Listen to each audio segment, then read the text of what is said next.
Welcome to Camp Programming by Design, where we discuss the power of intentionality in what we do. If we look closely, the magic of camp isn't usually an accident, it's architecture. I'm Ariella. My pronouns are she, her. And I'm Chris, and my pronouns are he, him. And we're about to dive deep and explore the impact of camp experiences and how we can infuse intentionality into every moment, from the high energy activities to the downtime, the meal times, and everything in between. So, what's our goal? It's to stop doing program and start designing for it. Because when we program for purpose, we build resilient communities that can change the world. Please take a moment to subscribe, share, and rate this podcast. And don't forget to check out our show notes at gocamp.pro/camp programming by design. Let's get to work. Let's do So, it. Chris, can you start us off? Tell us a little bit about your relationship with camp and why programming design matters to you. Yeah, absolutely. So I have loved camp ever since I was really, really super young. I remember being the kid who was packing and unpacking and repacking up until the time that it was time to go. But then I stopped going to camp as a kind of when I was in sixth grade because I was going to become a professional soccer player and didn't have time for it anymore. Spoiler alert, I'm not a professional soccer player. So I got to re-come back to camp as kind of an adult, like when I was 19 years old, maybe kind of an adult. And I just remember feeling this presence, like just being able to be in a place. And I think I loved the way it felt before I knew why I felt that way, right? Like I'm still learning why, and I think we're going to talk about it a lot, why camp is magic and magic by design. So eventually, I love camp so much I stayed from that first summer for another 20 years in camping. And when I became a full-time camp director, what I realized was that feeling and that presence doesn't just happen. It wasn't just a system that was going to sustain itself. As the director, I was actually responsible for designing the conditions or supporting staff to design the conditions that allow other people to feel that presence. So throughout my time working at camp, I just feel like I had the opportunity to be really curious about where it came from, what levers could I pull that could make those conditions, and what parts were happening because we had been designing it, not what was, again, sustaining itself because it's the way it had always been. All right, so that's my answer. Your turn. What is your relationship with camp and why does program design matter to you? Okay, thanks, Chris. I have so many follow-up questions on everything you just said, but we'll wait. We'll I can be patient. I'll start off with a story of one of the day camps that I went to when I was young. I was probably maybe fourth or fifth grade, and at the end of the summer, our counselors gave us paper plate awards, and I got the friendship award. And I remember thinking to myself, this is so weird because I was always the one who was like had to be spoken to and like pulled aside and discussed, how do you think you made that girl feel when? So I thought it was kind of weird, but I also realized that the counselors knew what they were doing when they gave me that award. And they knew that it was that, I guess, because I had worked on the friendship aspect of camp, that I deserved that. And I was, like 10 years old. So I think it's cool that I'm giving my younger self lots of credit for recognizing that. And then the next camp that I went to was a faith-based overnight camp. And the what I remember most about being at that camp was not what we did, but more like being on the sidelines and hanging out with the people not doing the thing. I have lots of very good friends. Some of my best friends today are my friends that I met at that camp. I definitely have more memories sitting on the bleachers and not playing basketball and kind of like standing back and being like, what is everybody doing over there? It looks kind of fun and silly, but I don't know why we're supposed to be doing this. Now, as an adult, I definitely understand it. And I see that there was a lot of really deep meaning in the activities that they wanted us to be doing. So I guess I kind of took those two big camp experiences for me and put them together, and I wanted to be part of that. And when I became staff at camp, which I was staff, like we were CITs, and I went the whole way through. I was always more behind the scenes on the programming side. I felt much more comfortable doing the planning and the preparing and the setting up than being a counselor. And now I have four of my own children, and in my professional life, I want to be able to give that to as many people as I can. I think I'm much more appreciating the nuances of what we can add to the camp experiences, learning more about it, and also seeing how it happens with our campers and also with my own kids. It's funny. Yesterday, this literally happened yesterday. Like this happens all the time, but yesterday my son, my 16-year-old, he works at a burger shop, the best burgers ever. And he was about to leave, so he said, "Okay, bye, I'm going." And I said, "Okay, bye, have fun." And he slammed the door, and I was like, "Wait, have I don't mean have fun. That's not what I meant. It's so much more than that." And I kind of like went to open the he was like long gone by then, but I think we feel this, not we. I feel this a lot, that it's not there's so much more going on. It's not about the one thing, have fun. There's so much more that I could have said. There's so much meaning. There's so much more meaning that could have been built. And I want to be able to help as many camps as possible to do that, to put infuse the meaning. I love that. And I also have so many questions. And I do want to say you are a good friend. I know we just like met each other and we're doing this podcast together, but that's really rad that your counselors saw that in you and they saw that it wasn't about just naturally being a good friend. It was about trying to be a good friend, which I think can be really, really important because there are kids who are naturally good at things, one thing or another, but to recognize the child that is trying, I think can matter so much more than when somebody's naturally good at soccer. But anyways, back to fun. Let's talk about fun for a second because that does feel like such a natural send off. And when you ask kids why do they love to go to camp? Well, because it's fun. But like what's underneath that, right? Like fun is something that happens and I think it is an essential component that gives us kind of the things we need to reach towards purpose, right? And so when we think about fun, like what do you think when you say have fun? Like what do you think is everything that's underneath that question? Yeah, so I think one way of looking at it that we looked at, I don't remember who it was, but it was, the name will come to me, gave us this idea to think about what fun feels like as a camper.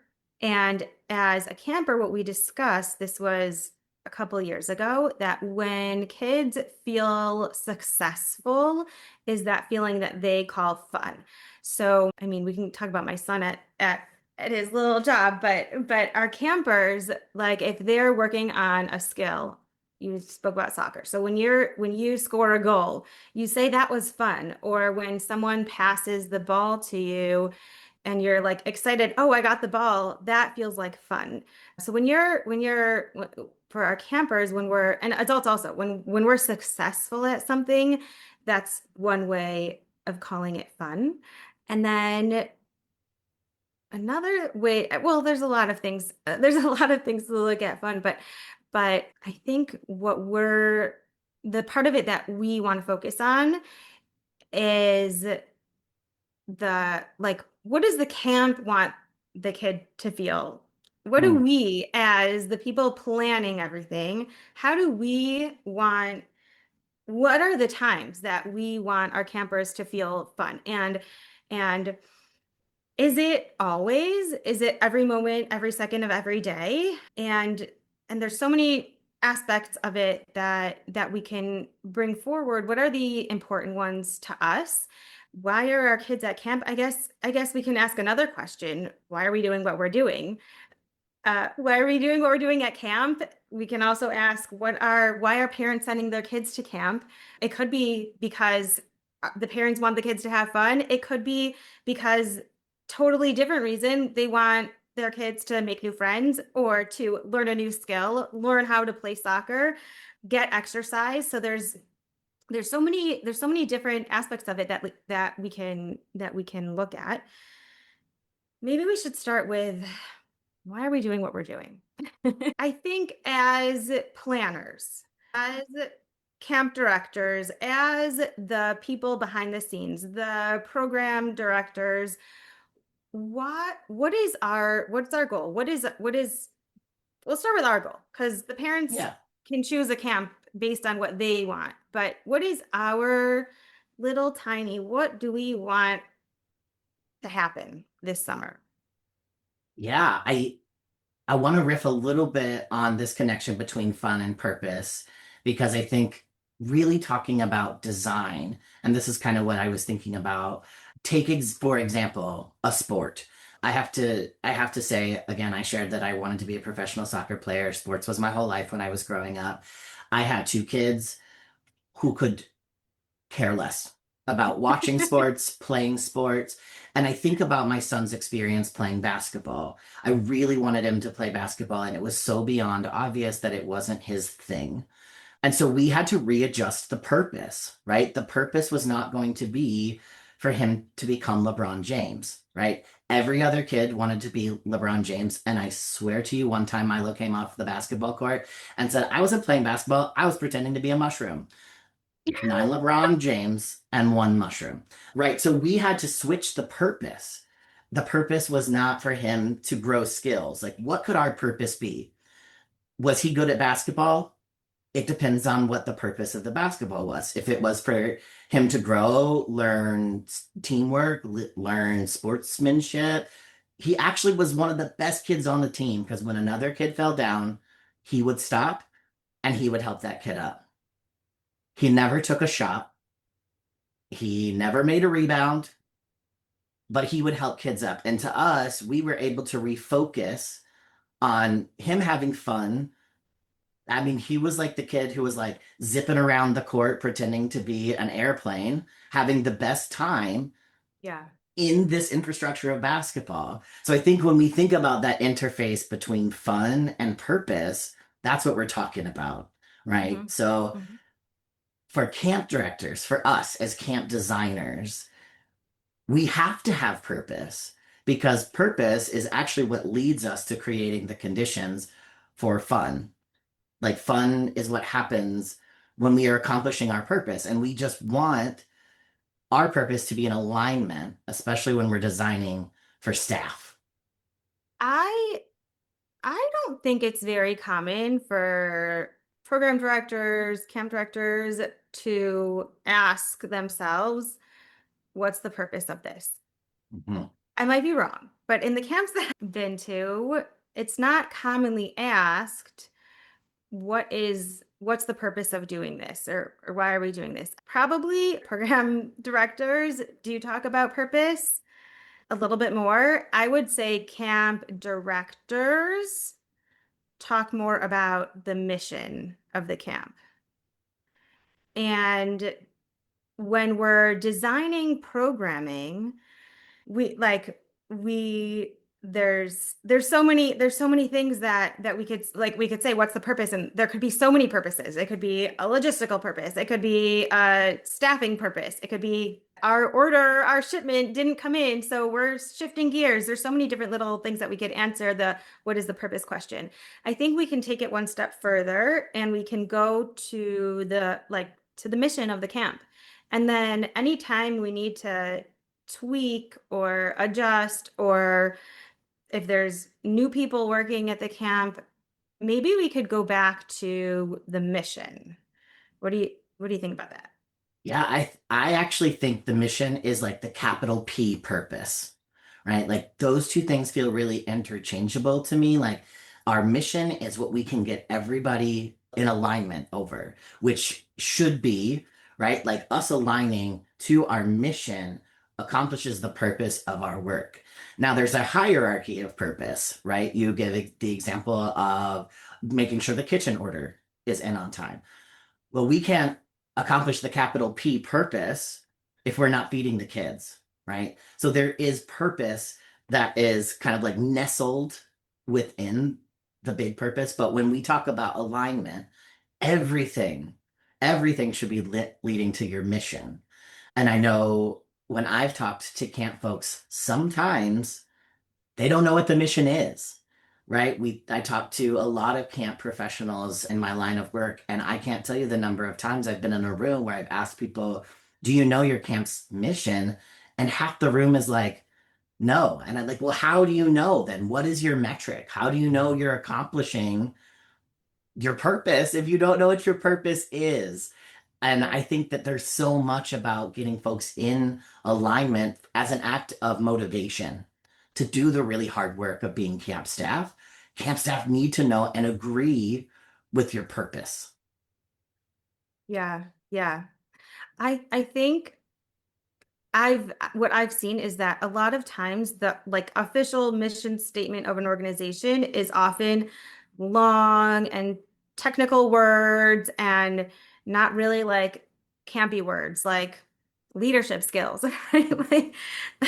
I think this was Michael Brandwein who suggests look at your mission statement and make it like into camp friendly words.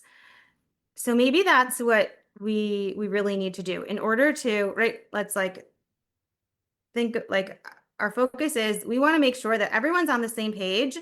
Everyone has the same purpose. Yes, we know it's camp. Last minute changes happen every hour of the day. But whenever we need to shift gears or ask ourselves, why are we doing this?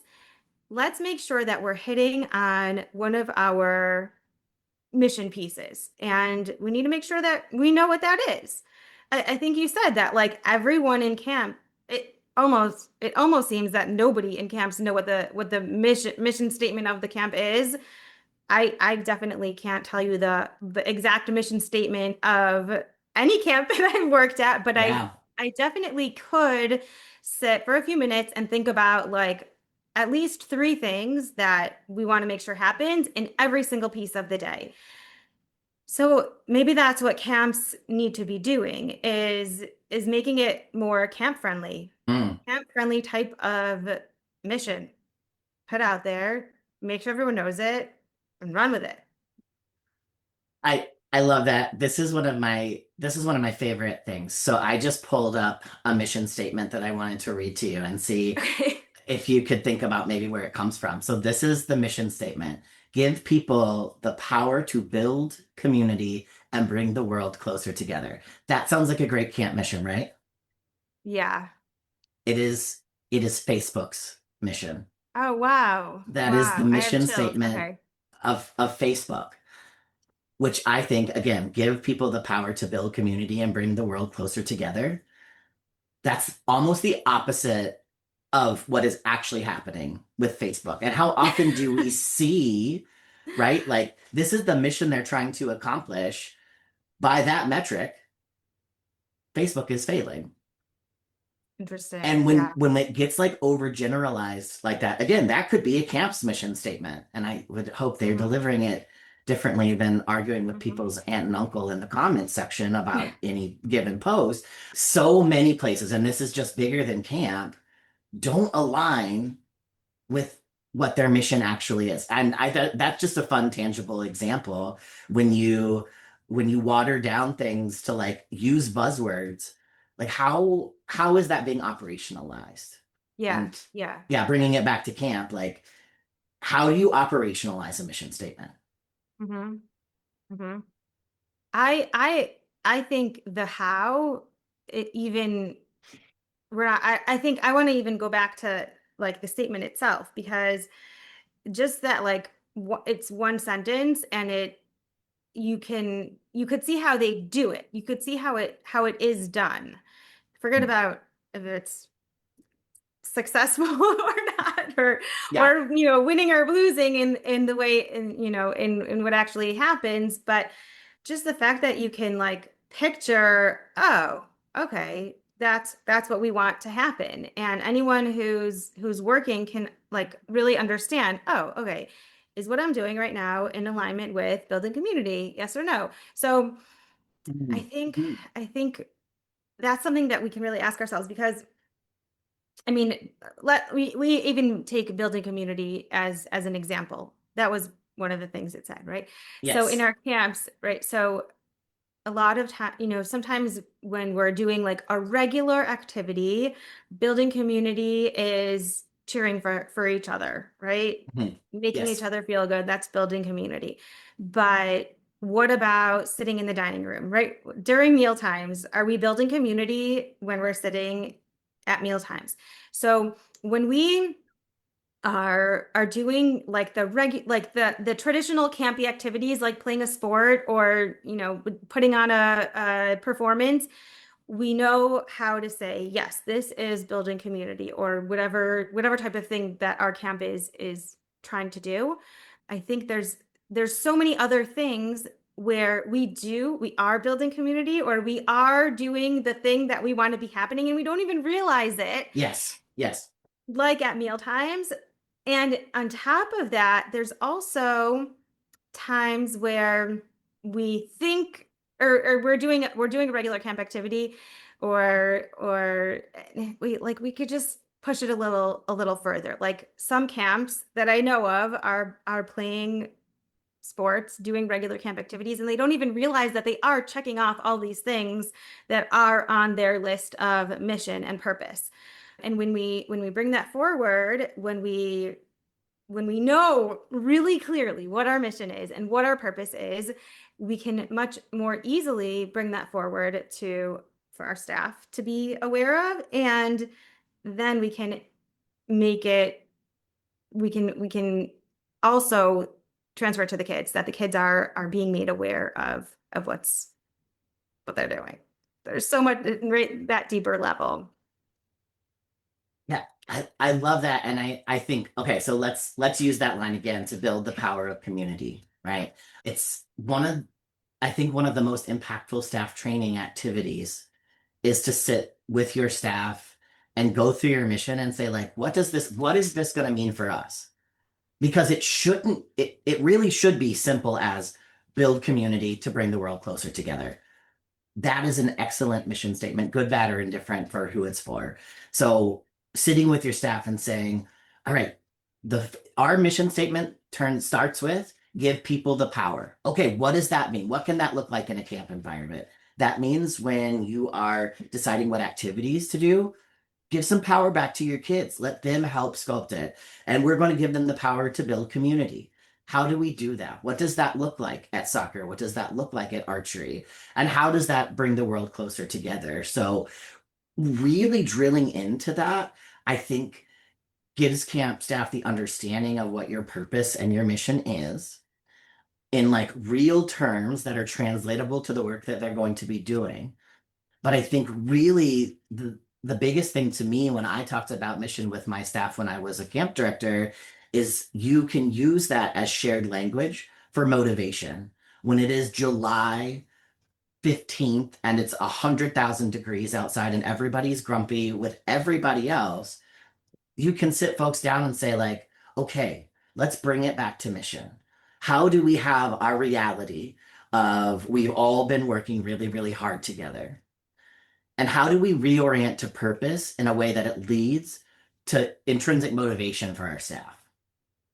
I love that you're talking about our staff training, because that's probably where, like, most camp directors' minds are at this time of year, making sure that our staff are ready to go for when the campers come, and putting it in their hands to kind of like dissect and talk about, and giving them time to do that, I think is a really, really cool opportunity for them.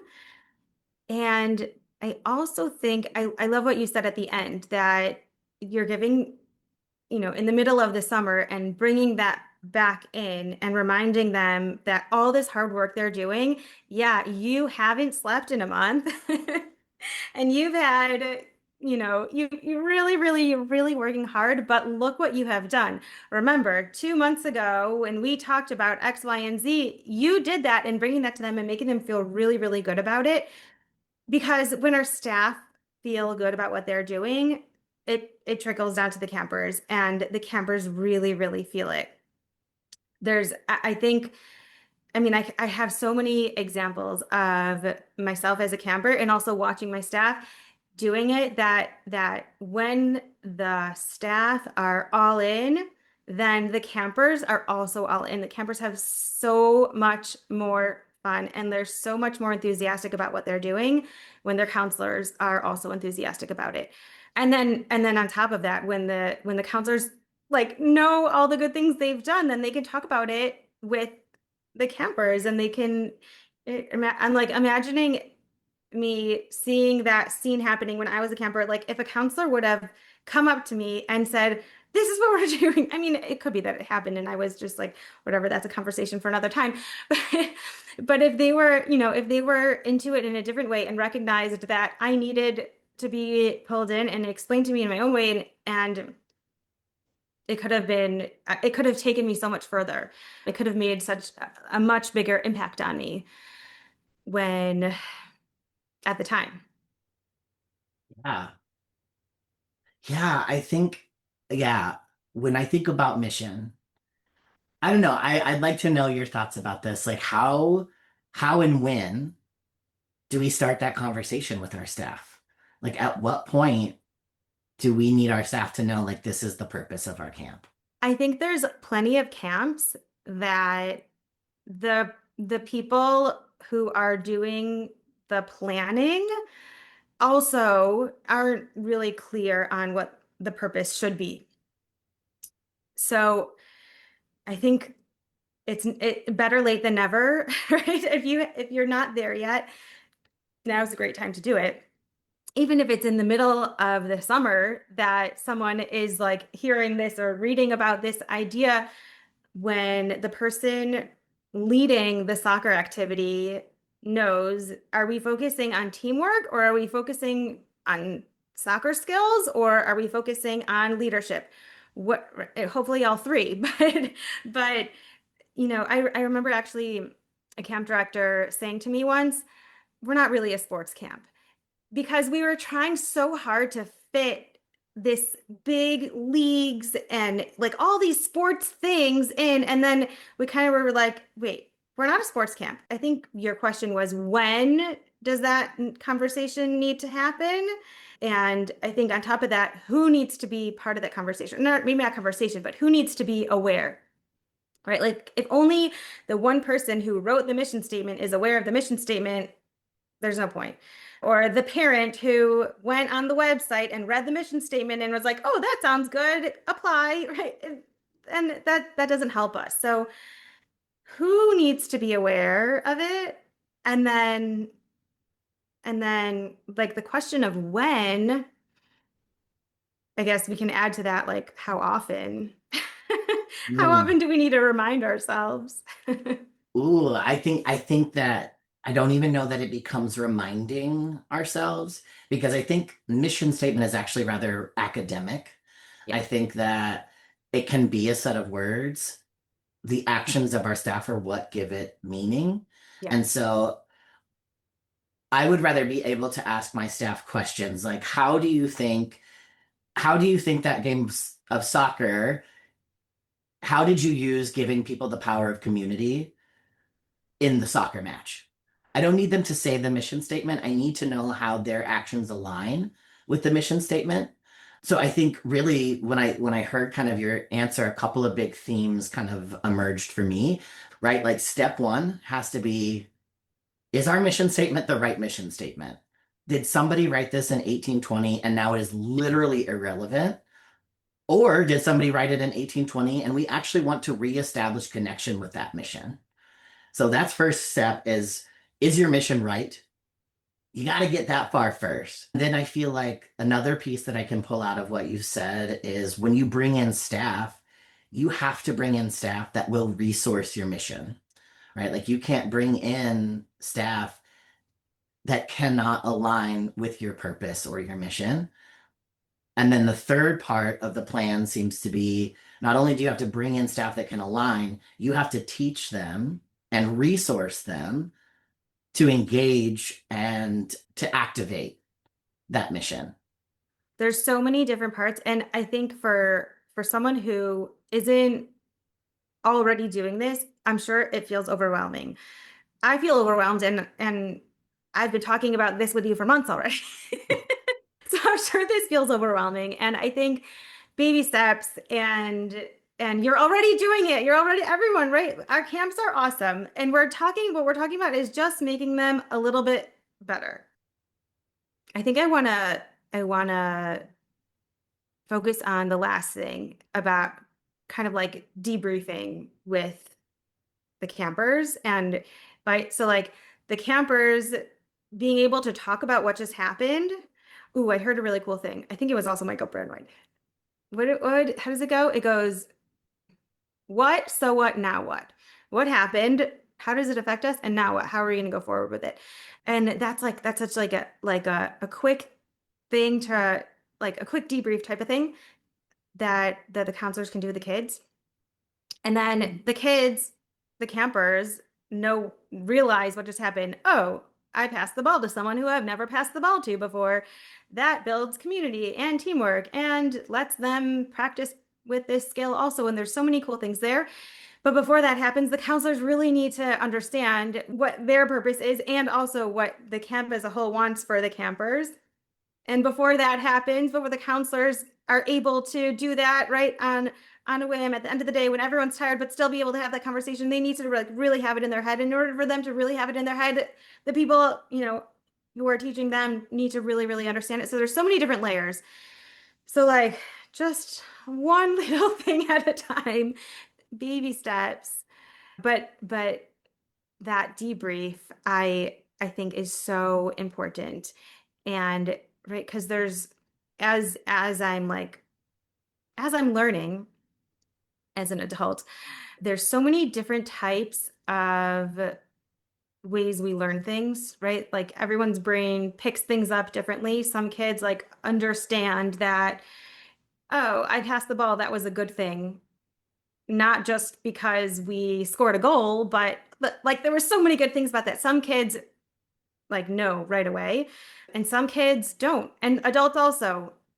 A lot of adults see that was a goal scored and they don't see right away that that was building community. So bringing that, I think it really takes a lot of practice to be able to recognize it and then be able to talk about it and see it in everything that happens during the day. And again, we're using soccer as an example here, but it's every single thing throughout the day, which I think we'll definitely have time to talk about another time. Meal times, down times, everything in between. When I was in, I want to say 7th grade, we had a ropes course staff who were amazing, and they really debriefed every single little moment of that day. And I think that's something else that I've always tried to replicate and never been, I guess I have been able to get there a little bit by now, but it's been also a long many, many years trying to work on it. But yeah, it takes time, it takes practice. And the staff that are able to do that, it makes the kids feel good about themselves. They're able to say, yeah, I had fun. I had a great time. I feel good about myself. Want to go back the next year. There's so many reasons why this is so powerful. Yeah, I think something that you're really honing in on here is the word practice. Is that I think that as humans, we have become so oriented to the money that we make, the goal that we score, the praise, the recognition that we get for being the best at something.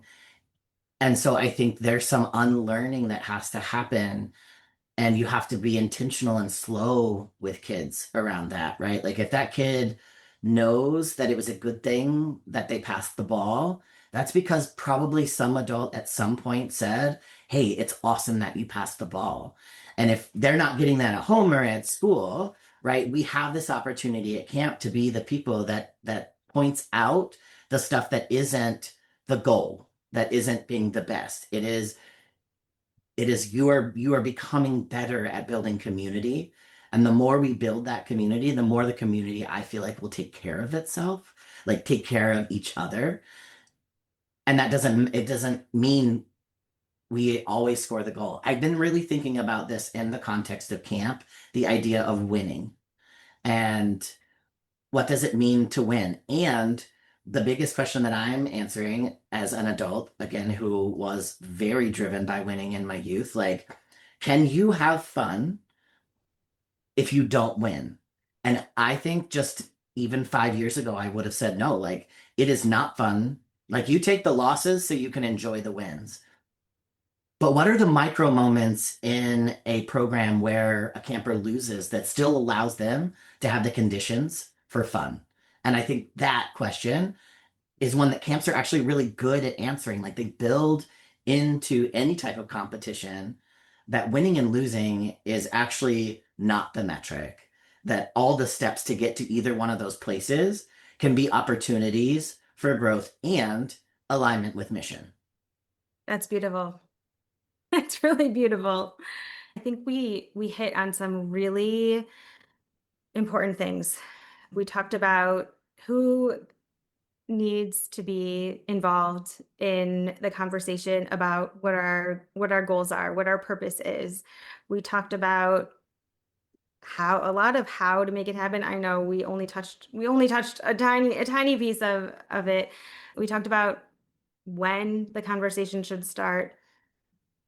We talked about all the different people involved and different parts of the camp experience. Wow. We talked about motivation. We talked about purpose. A lot of really good things. I agree. I think that was a lot of bouncing around, and I still think there were some really good nuggets in there that can again realign us to our purpose for doing this show, which is to help folks design for the magic of camp. So, thank you to all our listeners. If today's episode sparked an idea, don't let it fade out. Please share it with a coworker or let us know about it. We'd love for you to reach out and share your design ideas or question with us. You can text us using the link at the top of the show notes. You can also find me on Instagram at Leadership Lioness. And if you're looking for me, you can find me at chris@tqamp.com. And again, please be sure to tell your friends about what you heard today. And please subscribe, share, and rate this podcast. And don't forget to check out our show notes at gocamp.pro/camp programming by design.